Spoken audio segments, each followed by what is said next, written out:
išplaukėm iš Drevernos. Tai labiausiai, ką norim akcentuoti, tai BMW variklio darbą.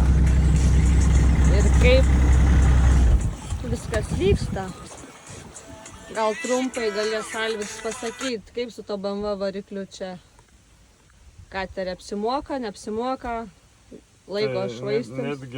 Netgi žiauriai apsimoka, jeigu viską tvarkingai padarai. Tai tikrai apsimoka ir parodysim biškį paskui, kaip viskas veik. Ir kokie parametrai ir kaip lauk ir kuro sąnaudos kokios paskui pasakysiu. Tai va, ir kaip blitzai išeina, viską. Jo, viską parodysiu.